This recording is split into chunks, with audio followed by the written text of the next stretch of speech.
Anga fulini wale nyimando be ka lase aw ma Mali kono ani Mali ko ka aw menu be ni maina keme ka nyamada ka nyashin jabaranu ma wala sa famu ya bise soro fe Cherifla TV be monanga kuna funina mimi wala like aw ye Mali kunga ni je fa wala kunga mba fa ngoni nye apma sele ye bebe na farafina cheche kana jamana duru G5 Sahel ni akeme ka Mali Mauritanie Burkina Niger ani Chad faranyonga kafo kelebulu ka bo kelebulu minga bara bina be bamanjia wale kelelimo jamana nyama ukume wulika jo la jienye fe ni faranzi ka deme ye kaseka banyumangela ka wula soro na fulu kaseka bo ka bla kelebulu ka buluka akaseka dangene maya hadamene ukumbi ngume ka gboleya ngabibi na minye no chamanye ulu bombe ala barsabu kadaka banyumangela ka ulube ka ukambo dodoni Saudia jamana kele ka jira ka fo ana iroware miliyon ngema boka bla emira araba uni fene ka jira ka fo ana na fulubo uba jira ka fo bibina minye G5 Sahel kele bulukuye hadangene mayali mabise ka fo abise ka sabati duna taula jamana nyama El Haji Ibrahim Boubacar Keita ye tamake ka nyeshi faransi jamana mo kerengere ni nyana akudala jango ani Emmanuel Macron katase jamana nyama nyomo farafina cheche kana jamana durula wise ka haribi banyumangela kaula soro Usman Zogore bi wala libake anye ukuka anga jamana nyemoko El Haji Ibrahim Boubacar Keita nale de G5 Sahel jekulu nyama fene akatama kofe kabo Fransi jamana faba kono pari aye ajira ka fo tamakera wasai bari sabula ka daka asira ka balma fara ɲɔgɔn ka Fransi jamana kono a balma munun be nanolu farala ɲɔgɔn ka G5 Sahel jɛkulu sigi uni Fransi jamana ɲɛma u ka sigi ka kuma G5 Sahel jɛkulu nafolo mugu min be a tɔgɔla bi o be bɛ euro wari miliyon 260 ma no be bɛ an ka sefa wari miliyari 170 ma jamana munun kɛra ni musakaw bɔbaga ye o ye Arabie Saoudite ye Émirats Arabes Unis Fransi Union Européenne États-Unis ani jamana munun faralen do ɲɔgɔn ka G5 Sahel jɛkulu sigi wa ni dɛmɛ nunu sira ka sɔrɔ ka da an ka jamana ɲɛmɔgɔ El Haji Ibrahim Boubacar Keita a ye wele min da k'a fɔ lakanabaliya a sabatilen do ni jamana kofɔlen nunu kɔnɔ f'a ka dɛmɛ nka musaka min makɔnɔlen do jɛkulu in tɔgɔ la walasa finitigilaka 5000 u ka se k'u ka baaraw dabɔ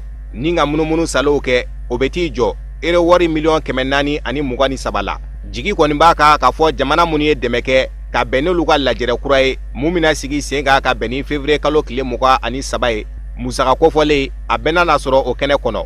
n'o sera ka kɛ bɛɛ G5 Sahel jɛkulu kalo damadɔw kɔfɛ a ka baaraw bi dabɔ an b'aw ladɔnniya k'a fɔ ni jɛkulu kurani ɲɛma n'o ye El Haji Ibrahim Boubacar Keita ye a kɔni ye a jira k'a fɔ k'a bɛna dɔ fara wulikajɔ ani cɛsiri kan G5 Sahel jɛkulu tɔgɔ la kɛrɛnkɛrɛnnenya la politiki ko finitigilakaw ani nafoloko binakuw kan k'a daminɛ G5 Sahel jɛkulu sigili la sen kan ka taa se a dagayɔrɔ dayɛlɛnni ma n'o bi sevare ka fara kan El Haji Ibrahim Boubacar Keita a ye taama minnu kɛ G5 Sahel jamanaw kɔnɔ a n'a ye kɔrɔfɔ minnu ta diɲɛ seleke naani tɔnba Nations Unies o ka lajɛrɛw senfɛ ani taama wɛrɛ minnu bolodara fɛ Arabie Saoudite jamana kɔnɔ Émirats Arabes Unis kɔrɔfɔ kelen de bɛ El Haji Ibrahim Boubacar Keita da o de ye ka hakilijigin kɛ k'a fɔ banbaciya a bɛ ka wara Sahel jamanaw kɔnɔ wa ni fɛrɛma k'a la ka dan sigi a la a bɛ sɔn ka kunda gun wɛrɛw kan kɛrɛnkɛrɛnnenya la Europe gun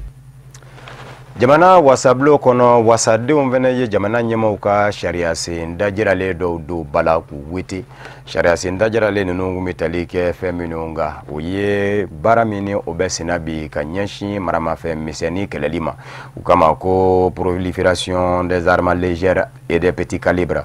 o ɲɛnabɔli yɔrɔ ni o ye secrétariat permanent ye a ko ɲɛnabɔ yɔrɔ k'a lajɛ o ka sigi sen kan o tɛmɛnen kɔfɛ an ka polisilakaw ka bolofara min bɛ wele ko police scientifique misaliya la ni fatuli kɛra wale kɛlen maa dɔ bɔnɛna a nin na hali ni sanjango do ka se ka baaraw kɛ a kan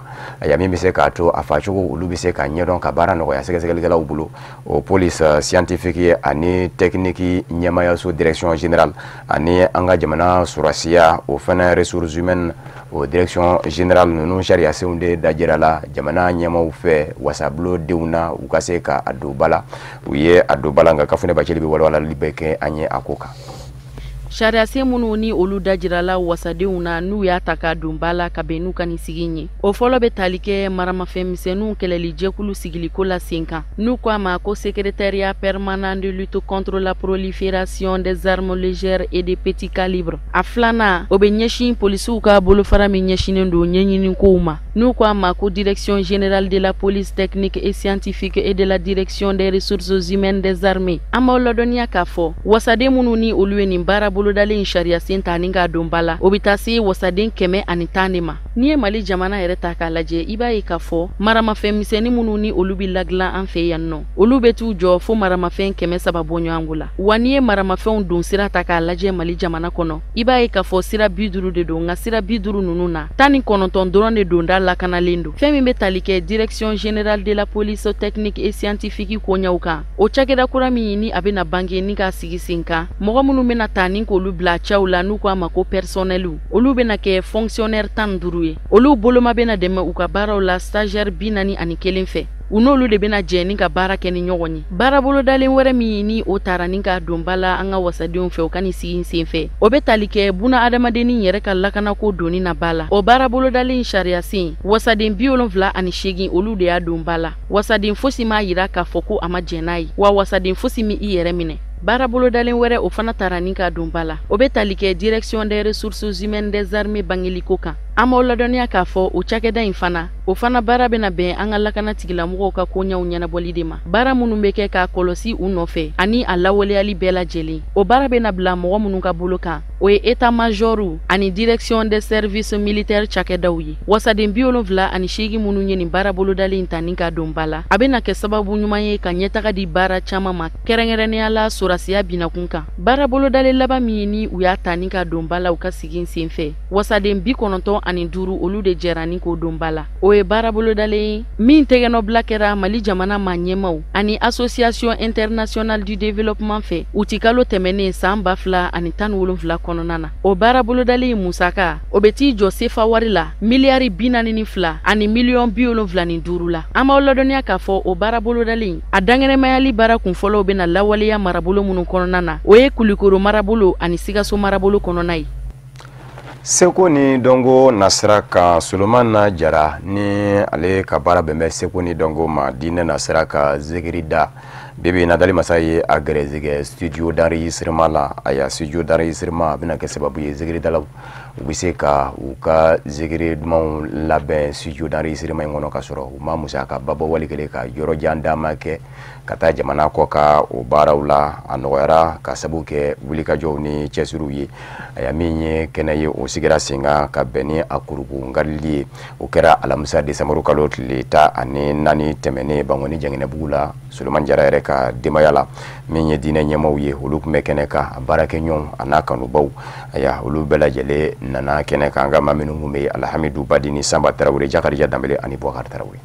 Ni studio de production kura mini a dayɛlɛlen filɛ k'a tɔgɔ da ko studio sanayɛlɛ musaka wari min donna la o bɛ t'i jɔ 15 la. N'i ye studio in kɔnɔna ta k'a lajɛ fɛn min ye baarakɛminɛn kuraw ye ni olu ye marque labanw ye a kɔnɔna denbayalen don ni o minɛnw ye. Ni studio de production kura in bɛna kɛ sababu ye ka ɲɛtagaba de di zikiridalaw ma Mali kɔnɔ yan k'a sɔrɔ u ma taa jamana wɛrɛ. Bon n'Ala ka jɛ baara kɛrɛnkɛrɛnnen min bɛ k'a kɔnɔ o de ye zikirida o de y'a baara fanba yɛrɛ. Mais baara yɛrɛ bɛɛ b'a kɔnɔ yan misigiko sira kan instrument sira kan Ala k'an bɛn sababa ma. Sisan an ka cɛ bɔra ka son kelen i yɛrɛ y'a mɛn surɔ an sira n'an filɛ an si cogo de la tan surɔ an sira ni studio kelen de kɔnɔ yan pour que ka baara kɛ. N y'o de f'i ɲɛna n ko Solo tun bɛ taa ka son kɛ Burukina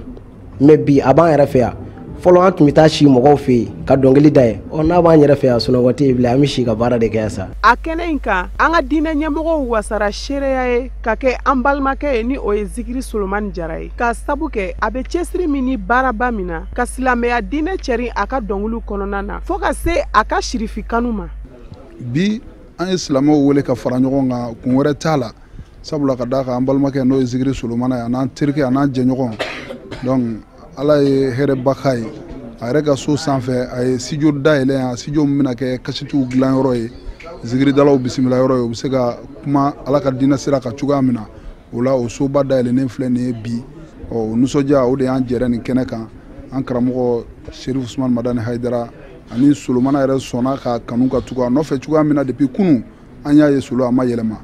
Solo Allahu Taala y'a kɛ dɔnkilidala de mais Allahu Taala ma Solo kɛ dɔnkilidala ye k'a kɛ sitanɛ ka dɔnkilidala ye. Allahu Taala ye dɔnkilidalaw kɔfɔ Kurana kɔnɔ a ko wa suara yattabi'una al-ghawun a ko dɔnkilidalaw a ko nalomaw de bɛ tugu kɔ mais a ko illa allazina amanu a ko fo minnu limaniyara o la minnu limaniyara olu de bɛ tugu dɔnnikɛlaw kɔ ka dɔnnikɛlaw kɔrɔta ka dɔnnikɛlaw Ala ka diina bɛ dɛmɛ ni pamuru min ye ka dɔnnikɛlaw valeur la ka dɔnni yɛrɛ valeur la ka Ala yɛrɛ valeur la ka kira sallallahu alaihi wasallam valeur la o la alhamdulillah ni Haruna ye ni ɲɔgɔnna ka ye o tɛ bali anw na. Zigiri Solomani Jara yɛrɛ ye a ka nisɔndiya yira kosɛbɛ ni mɔgɔw foli ye minnu ye a dɛmɛ nin baaraba in na ka tila ka welewelema kɛ ka ɲɛsin a ɲɔgɔnna bɛɛ lajɛlen ma u kana ani u ka jɛ ka nin ko in baara kɛ. Alhamdulillah an bɛ Ala tanu ka Ala waleɲuman dɔn ka barika da Ala ye ka sababu ɲuman fo Seydi Cherif Usmane Madani Haidara k'an bangebaaw fo olu minnu kɛra an ka diɲɛ labɔ sababu ɲuman ye. Bon wulada in na ne nisɔn ka di kojugu parce que ka sababu kɛ Haruna Sangare ale de ye studio minɛnw san k'a di yan n ka studio dayɛlɛ n ka so kɔnɔ mun kosɔn n kana bɔ ka taa yɔrɔ wɛrɛ ka taa dɔnkili da mais k'a y'a di jɔnni kama o de ye Seydi Cherif Usmane Madani Haidara donc i bɛ diɲɛnatigɛ fɛn o fɛn ne bolo a bɛɛ bɛ di Haidara de kama donc ne bɛ Ala fo ka kira fo ka Cherif Usmane Madani Haidara de barika k'a ɲini Ala fɛ Ala kana ne ɲina Haidara kɔ Ala kana to n ka fɛn kɛ min bɛ Haidara dimi Ala kana to n ka fɛn kɛ min bɛ Haidara fili ma Ala k'a to n ka Haidara dusu suma n b'o kɛ ni wale o wale Ala k'o latigɛ n ma n ka se k'o kɛ n b'o de ɲini Ala fɛ bonya kɔfɛ dɔgɔyama Ala k'an bɛɛ kisi a ma. Nin kɛnɛ in kan lajalifɛn caman dira an balimakɛ ma ni o ye Zigiri Solomani Jara ye. O lajalifɛnw na an balimamuso Madame Mariam Kane ale ye du 20 de di Solomani Jara ma. An bɛ aw ladɔnniya k'a fɔ Solomani Jara a ka sirifi kanu y'a to a ye bonyamasegin kɛ ka ɲɛsin an fa ani an karamɔgɔ ka denbaya ma ni o ye Seydi Cherif Usmane Madani Haidara ye. Ale denkɛ ni o tun ye kɛnɛ in denfa ye a Seydi Cherif Ahmad Tijani Haidara Solo ye jaman ta ka di o ma. Mamadu sana yɛlɛ halakira Mamadu sana yɛlɛna.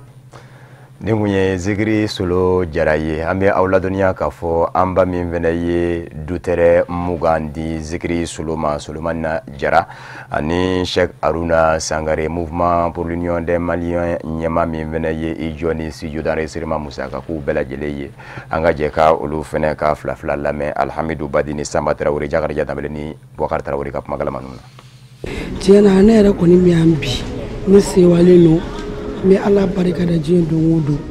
n bɛ n fa fo n'o ye Seku Lasana Kane n bɛ Haidara yɛrɛ fo a n'a ka denbaya bɛɛ lajɛlen ne ye nin kɛ ka d'a kan Haruna ye mobili min di Solo ma ani Umaru yɛrɛ ka bonya n'a ka sababu ɲuman caman kama n kɔntana n ye terrain ta k'a d'a ma Chérifu yɛrɛ bonya n'u kanu kama ani n fa yɛrɛ lahɔrɔma n'a barika kosɔn n bɛ hali bi n bɛ Ala deli studio min dayɛlɛ la Ala k'a kɛ hɛrɛ ye. Tiɲɛ dɔn Zigiri Solo a ye studio dayɛlɛ a y'a invité an ka na bɛn ni a dayɛlɛli alhamdulillah an nana an y'a dayɛlɛ ne ni a Seydi Cherif Usmane Madani Haidara denkɛ min ye Cherif Cheikh Ahmed Tidiane Cherif Haidara ye alhamdulillah an bɛ Zigiri Solo fo an b'a waleɲuman dɔn parce que fɔlɔ ale yɛrɛ bɛ déplacer ka taa jamana kɔ kan de ka taa ka studio baaraw dɔw kɛ nka alhamdulillah bi ale yɛrɛ hakili ɲuman sɔrɔ ka studio dayɛlɛ bon studio in tɛna kɛ ale kelen dɔrɔn ye a bɛna kɛ zikiridalaw bɛɛ lajɛlen a bɛna kɛ artistes bɛɛ lajɛlen ye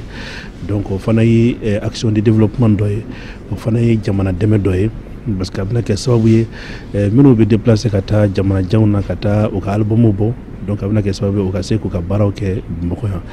donc ni Ala y'i se di mɔgɔ ma i hakili to i faso la donc o ye fɛnba de ye donc k'a fɔ ka waleɲuman dɔn alhamdulillah ale yɛrɛ an b'a fɔ mun na parce que alhamdulillah depuis a tugura a Seydi Cherif Usmane Madani Haidara fo kana se bi ma an m'a yeri mɔgɔ fila ye an y'a dɔn ni o tuma na Cherif Kanu de ye donc o la o ye adamadenya de ye donc o de la alhamdulillah an dara la kosɛbɛ donc an b'a ɲini Ala fɛ yɔrɔ in Ala ka kɛ hɛrɛ ye Ala ka yɔrɔ in damu d'a ma ka damu di maliyɛndenw bɛɛ lajɛlen ma wala ka profiter ka antenne fɛ ka dugawu kɛ an ka jamana ye Ala ka bɛn sabati jamana kɔnɔ Ala ka bɛn sabati maliyɛndenw ni ɲɔgɔn cɛ. kena inka Suleman Jara Zikiri Solo aye bonya bake Mali Silamadine nyemo ka fara nyonga jekuluba groupement des leaders spirituels musulmans du Mali manyema silama de meto ansaru nyajoro a Sayyida Sherif Ousmane Madana Haidara de Sayyida Sherif Ahmed Tijane Haidara ye jama aye jama de ta ko ke bonya ka nyeshi sirifuke mo kena ingono nisodia umenu nzorola ola kabo a Sayyida Sherif Ahmed Tijane Haidara yoro angaje ka nyamada ofe Alhamidou Badini ani sama tarawri ni jakar jadamele ni bokar tarawri ka magala manuna bi wulada ina an sojalendo ni anga faranonga Zikiri Solo aleka sijo dailalla ni ode obuka do no dayromi ala yake ay doke ay refe en flé ode dailali kana kambi wala mo wele kana ke abalmo kana ke sojay ay yara wele kana ode kana kan ka do donc ala kasaga ke here chkomi wala era no sojalendo wala kosbe be do ke asawuma fene ni ayre o fanye ni o de ambalma ke Aruna Sangare ale de fen a bara chaman ke wala ma ayre foka wala nyumando ka do ke aya bona pulum na rabbi ala ko jili la ka solo ere do ke ndabo fen min kama rabbi ala ka nyabulo Zikiri Solo nte ashen folo wala no de aynya na yira amte ka jama de ama aka concert do kanaka na klibala wati bosan udalla ka jamaado damo kanaka aya kam ni ne fade no sir Sherif Ousmane Madana Haidara ni fanana tuguni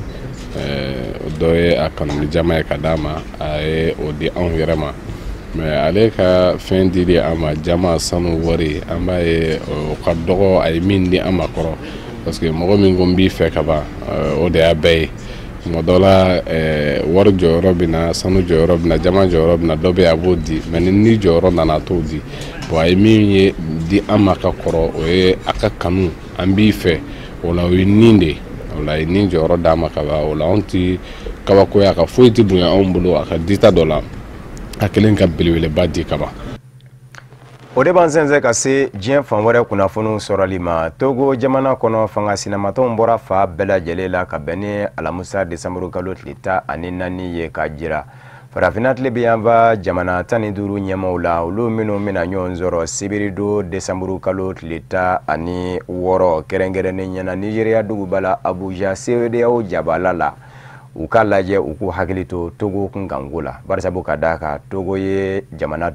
jekulu tondinyi watugo jamana sebokoro kamine do bi minye ni sokuya tama yimi ni uya sigi singa ka bene alamusa yo watikile fenena jamana nyemo fana ministry so mini onyashine do kerengere ni nyana aya jamana ni jamana wore ni nyonje ko nyana bo ma hulu kume kala be sabati jamana nyema yemi miseka to anaka chidon bara ubiseka no ya ubulo aya farafina tlebi yamba jamana ukato ka nyongu mekeneka o temene ko fe fana ministry nyema ya daga yoro ni oye primature fena yi jamana nyema uye alaje kasiga fodo nudo inafo yo mi la yuduta farafina tlebi yamba jamana nyema tani duru ye kafo unasiki kafo daila unifanga sina mato ni nyonje ngafanga sina mato minu ndara kasiga fo nudo nulu ni nyonje uteboli ke barsa buka da kafanga sina mato murutile membe to go jamana kono bi ulu sende ula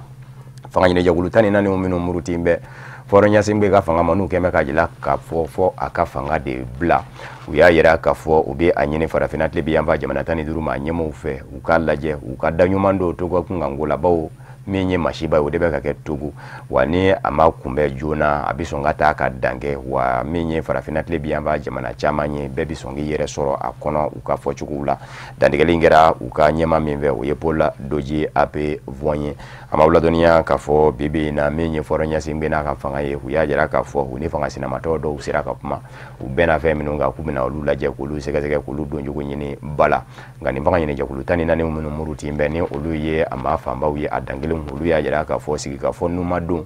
wa sibiri do uba fe ninga niso ku yatama beriberi wore fene sigi singa Togo fa bala lume halibi ka jira sede o manyama ula ka fo uba fe yelema ka ke uka jamana kuno Liberia jamana kuntigi sigi kalata tako flana na kewa atna ke nyiningali tomi be sambe kiriblo mba kele kofe ka jalatigele ke ka jira ka fo kalata labeni jakulu bise ka abuluda ni olu fene ya buluda ka ke Decembre kalo tile muka ani woro ye mami nana joro flana na ni oye Joseph Boaki ye jamana nyema muso Ellen Johnson Sirleaf minnu ye jamana mara manda fila o ka danga min Decembre kana jɔyɔrɔ fɔlɔ la ani dolatilakɔrɔ Georgia Weah ni ɲɔgɔn cɛ o n'a mɛ nisɔngoya wɛrɛ don sanfɛ kiribulon la ni o ye rekɛti ye ka jira k'a fɔ ma da la ni kalata labɛn ni jɛkulu commission électorale na se ka kalata jɛlen kalata jolen labɛn ka bɛn ni Decembre kalo 26 nata ye a b'aw ladɔnniya k'a fɔ don tɛmɛnenw na sanfɛ kiribulonba kun ye a lajɛ ka min ye tako filanan ye ka sɛmɛ kɛrɛfɛ ka ɲini kalata labɛn ni jɛkulu fɛ k'a fɔ maa min nana jɔyɔrɔ sabanan na ni o ye Charles Burmuskini ye o kɛmɛ ka sigasigana ta ka yɔrɔ minnu sɛgɛrɛ tako fɔlɔ jaabiw la ko ka yɔrɔ bɛɛ lajɛlen dangɛnɛmaya a ye aya kuma min na ni ɲininkaliw kɛra ka dasumumuniw kɛ kalata labɛn ni jɛkulu ye a jira k'a fɔ u kɛmɛ ka bolongɔniden ɲɛsin yɔrɔw minnu ma ko minɛ tɛ se ka kɛ olu yɔrɔw ma ka kalata tako fɔlɔ jaabiw bɔ a mɔ sanfɛ kiribulonba fɛnɛ labanna ka jira k'a fɔ o kelen de don barisabu ka da kan jateminɛkɛlaw minnu kun bɛ kalata don kɛnɛ kan observateur international olu bɛɛ lajɛlen y'a jira k'a fɔ a y'a gwɛlɛya mangani minnu yera kalata tako fɔlɔ la u tɛ se k'a fɔ ko a bɛ kalata jaabiw don galama na o yɔrɔ bɛɛ u y'a jira k'a fɔ kalata kura b'i bolo da nka maa min nana jɔyɔrɔ filanan na nin ye ni o kɛmɛ k'a jira fana k'a fɔ ma diya ni a ye hali bi o bɛ kɛ sababu ye ka siga de don ko la o kumana min ye ɲininkali ye o de tɔmi de bɛɛ sanfɛ kiribulonba maa filanan min selen la nin ye a mɔna ka nisɔngoya ye a n'a a ɲɔngiriwa wale kelen a bolo dalen na to k'a to Decembre kalo 26 la nka kunnafoni laban ye fɛn min ye Liberia jamana kun nka George Weah min n'ale kun b'a dama fan fɛ ni maa filaw tan kun bɛ fara ɲɔgɔn kan Charles Burmuskini min nana jɔyɔrɔ sabanan na ani Joseph Boaké min nana jɔyɔrɔ filanan na olu fila ni ɲɔgɔn cɛ bɛɛ bɛndi barisabu ka da ka alamisa don kɛrɛnkɛrɛnnen ɲɛna Decembre kalo tile ta ani naani Charles Burmuskini min ni Joseph Boaké kun barangu mɛ ɲɔgɔn kan u sina ka yira George Weah la ka fɔ tako filanan na ko bɛ a nɔfɛ o bɛ kɛ sababu ye ka maa min nana jɔyɔrɔ filanan na Joseph Boaké k'ale ka kow sɛbɛkɔrɔ nɔgɔya dɔw y'a jira k'a fɔ ni o de kɛn tɛ sababu ye a yɛrɛ ka lajɛ ka wuli ka jɔ kɛ k'a fɔ ko a bɛ tako filanan bali an b'aw ladɔnniya k'a fɔ Liberia jamana a ye san da ɲɔgɔnna de kɛ siya woloma kɛlɛ la a y'a min sɛbɛn maa 200 ɲɔgɔn na bɔnɛ na a ni na o kumana maa caman kun hakili la k'a fɔ ne bɛ se ka kɛ sababu ye ka maaw ɲinɛ o kɔ ka kalata jolen labɛn bɛnkan fanga kɔnɔ ka jamana ɲamakura di jamana ma seereyaw ka ɲɔgɔnkunbɛba an da sera a mɔ babu kɔnɔ o bɛ kɛ tako 52 don Nigeria duguba la Abuja seereyaw jabala la farafinna tile bɛ yan fa jamana 15 ɲɛmaw bɛ ɲɔgɔn sɔrɔ yen nka maa min ka donni ko kuma bi sɔn ka na kɛnɛ kan ni babu bɛ kɛ o kan o ye Maroko jamana ye juin kalo camancɛ la ɲɔgɔn sɔrɔ min kɛra o la seereyaw ma ɲɛmaw ye a yira Maroko jamana na k'a fɔ a donni tɔ kɔnɔ a bɛ se ka kɛ lahala dɔw bɛ yen ni olu tora ka dafa a la u k'a ma ko accord de principe a y'a ko a na don nin sen ka bɛn ni sibiri don Decembre kalo tile 16 ye Maroko jamana na don wa o ɲininkali tɔ min bɛɛ labɛn kɔni sabati bɛɛ ka ban barisabu ka d'a kan min ye a y'a maa minnu ni olu ɲɛsin bɛ sigi ka fɔ yɛrɛ kolokololi ma Maroko jamana ni seereyaw ni ɲɔgɔn cɛ olu kɛmɛ ka labɛn bɛɛ lajɛlen kɔni sabati nka Maroko jamana dɔw y'a yira k'a fɔ u bɛ sɔn ka waati nin kɛ yanni u ka sin ka don o tɛmɛnen kɔfɛ farafinna jamana bɛ jamana na minnu ka sɔrɔ tɛ o n'a ɲɔgɔnna sɔrɔba ye olu dɔw nafa sɔrɔ sira baarakɛbaw bɛ ka jɔrɔ ni Maroko jamana donni ye seereyaw la ko n'a tora ka don bɛɛ ɲɔgɔndan min kan ka kɛ sɔrɔ bina k'u kan ko ni u taara ka na ɲɔgɔn sɔrɔ a ko dala u ka jamana dɛsɛlenw kɔnɔ ko u ɲiyɔrɔ sara laban kana na dɔgɔya Maroko jamana kɛnyɛrɛye tigilamaw kɛrɛfɛ o jɔrɔ fɛnɛ bɛɛ nka o n'a ta bɛɛ Maroko jamana kɔni gɛnbɛ ka tile 2 ta faba yɛrɛ la Casablanca ka ɲɔgɔnkunbɛba dɔ n'u don min bɛ se ka kɛ sababu ye Maroko jamana a bɛ nafolo min bɔ k'o don farafinna da fɛ jateminɛw bɛ se ka kɛ o ka maa fɔ munyanenbaw olu kɛmɛ ka ɲɔgɔn sɔrɔ o kɛnɛ kan tile 2 kɔnɔ Cameroun jamana fa min ye anglais-fɔma yɔrɔ ye kunnafoniw ye a jira k'a fɔ min ye lakana tigilamaw ye u ni kulu marabafɛntigi dɔw carakara ɲɔgɔn na minnu kɔni ma se ka lakodɔn fɔlɔ aya mamurutilen jɛkulu min bɛ anglais-fɔma yɔrɔ ɲinina olu maaw de don wa ɲininkali tɔ min kɔni bɛ nka kunnafoniw y'a jira k'a fɔ Cameroun lakana tigilamaw sera ka maa caman fa u la aya mamurutilen jɛkulu min fɛnɛ bɛ yɔrɔ in na ni u kɛmɛ ka jira k'a fɔ u k'u yɛrɛ ta ka bɔ Cameroun na maa ma sɔrɔ u la min y'a jira k'a fɔ u ka maakundu wale kelen maa falenw ye u ka maaw ye an b'aw ladɔnniya k'a fɔ juma aya ka dugu jɛ sibiri la aya min ye aya nin wale ye o kɛra ye nka yanni o cɛ ntɛnɛ ka dugu jɛ tarata la aya mamfe sugu o fɛnɛ tasuma balala ka wuli o la ninnu bɛɛ lajɛlen kɛn bɛ k'u ye minnu kɛn bɛ ka Cameroun ma ɲɛmaw jɔrɔ basigibaliya o de sɛbɛn kɔrɔ ɲɛ bɛ kɔnɔ in na barisabu ka d'a kan anglais-fɔma yɔrɔ maaw kabini Decembre kalo n k'a fɔ Novembre kalo la san 2016 u ye a jira k'a fɔ u b'u yɛrɛ ta ka bɔ Cameroon ni fan dɔw la bari sabu ka da ka ko baaraw minnu bɛ ka kɛ k'a bɛɛ lajɛlen bɛ ka kɛ faransikan de la a b'a taa olu ka kɔnɔ anglais de bɛ fɔ yen a y'a ko a degunba bɛ olu kan o kumana ko fɔ u k'u yɛrɛ ta ka bɔ jamana na Cameroon jamana jɛndɛ ni o ye ANC fanga ɲini jɛkulu Afrique Sud jamana kɔnɔ fanga ɲini jɛkuluba don Nelson Mandela ka fanga ɲini jɛkulu don olu de fana ye kɛlɛ kɛ min bɛ se ka to farafin ɲiyɔrɔ sara bɛ se ka jira a la u ni nazara ni ɲɔgɔn cɛ kuma min na nazaraw tan bɛ u ka jamana minɛ Nelson Mandela y'a san jama ngaso kɛ ka sɔrɔ ka bɔ ka laban ka kɛ jamana ɲɛmaa ye ka mandat lage ka sɔrɔ ka i sen bɔ ka t'i da maa wɛrɛ min nana ale nɔna Thabo Mbeki min fɔra o kɔ Jacob Zuma fanga bɛ olu de bolo kabini don min na ni siya woloma nɔgɔyara aya Afrique Sud jamana kɔnɔ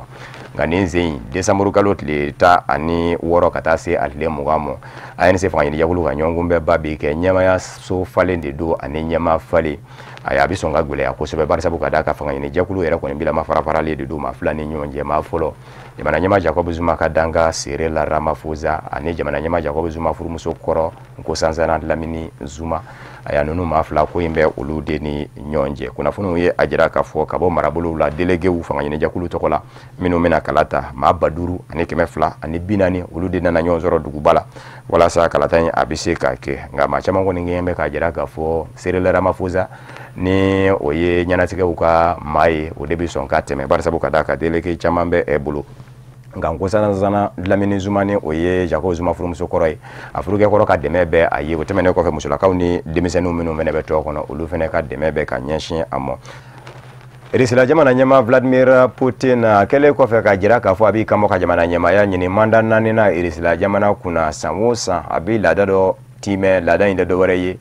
ka kɛnɛba dɔ sigi sen kan ani kunnafonidilaw ni ɲɔgɔn cɛ jamana taw ani diɲɛ taw kunnafoniw ye a jira k'a fɔ o ɲɔgɔnkunbɛba min kɛra ani kunnafonidilaw ni ɲɔgɔn cɛ alamisa tɛmɛnen Decembre kalo tile 14 kunnafonidila 1640 de ɲɔgɔn sɔrɔ a kɛnɛ kan min sen bɛ ɲininkali bɛɛ lajɛlen bi tɛngu Vladimir Putin na ka daminɛ a ka jamana yɛrɛ ka baara kɛ cogo jamana ni jamana wɛrɛw ni ɲɔgɔn cɛ ni u ka ma ko politique étrangère ka taa se Russie yɛrɛ jamana kɔnɔ siraw lahalaw a y'a fɔ ka taa se Vladimir Putin yɛrɛ kunkanko mɔ ninnu bɛɛ lajɛlen ɲininkaliw bi tɛngu a la tuma min na ni kɛnɛ dayɛlɛla kunnafonidilaw ye ɲininkali dɔ tɛngu a la k'a fɔ olu ka jɛrɛminɛ bɔ bɛ a kan k'a fɔ fanga ɲini jɛkulu minnu ye fanga sinamatɔnw ye Russie jamana kɔnɔ k'a bɛ n'a fɔ n'a ɲɔgɔnna cogoba tɛ u bolo n'u tɛ ɲini ka dɛsɛ o yɔrɔ bɛɛ Vladimir Putin sina ka u ɲɛ labɔ kuma de fɔ a ko ni u dɛsɛ bɛ u ka baarakɛtaw la k'o tɛ nɔ ye ko nka ko f'a ka sidɔn ka fɔ aya min ye ɲɔgɔn da ye o bɛ kɛ cogo min na sɔrɔ siraw yiriwali bina k'u ka walikɛlen jago nasiraw ka jagokɛlaw fɛ aya ko politiki nasira fɛnɛ ka ko ɲɔgɔn da de bɛ kɛ ten a ko nka ko n'i y'a ye u dɛsɛra k'u ma dɛsɛ dɔwɛrɛ kama ko ale bɛ ka baara min kɛ jamanadenw ye ni jamanadenw bɛ k'u yɛrɛ ye mina ɲɛnabɔlen kɔnɔ aya k'o de kɛmɛ sababu ye k'u dɛsɛ jamana kɔnɔ ni u kunkan dɛ kan mɛ an b'a ladɔnniya k'a fɔ bibi in na jateminɛ jɛkulu minnu bɛ yen nɔ ni olu bɛ a y'a jateminɛ kɛ n'o y'a sɔrɔla kalata a kɛra kɛfɛn ye a y'a maa min bɛ sɔn ka na jamana ɲɛmaaya la ni u k'a ma ko sondage o sondage kɛra jɛkulu dɔ fɛ a jɛkulu bɛ wele ko lebada o y'a yira k'a fɔ 100 sara la Russie jamanadenw na 75 olu bɛɛ lajɛlen ko u bɛ kalata Vladimir Putin o de fana bɛ dansigi bamanankan kunnafoni na min farala ɲɔgɔn kan ka lase aw ma kunnafoni di so ɲɛmaa so fɛ ka bɛn ni kuma in ye ka wale ɲumanfɔli kɛ ka lase aw ma Mali kɔnɔ ani Mali kɔ ka minnu kɛ kun bɛ ka ɲɛmada ka ɲɛsin jabaraniw ma walasa faamuya bɛ se sɔrɔ aw fɛ Cherifla TV bamanankan kunnafoni na laseli wɛrɛ an bɛ ɲɔgɔn sɔrɔ yan n'o cɛ kan bɛɛ diɲɛ waati wɛrɛ n'Ala sɔnna ma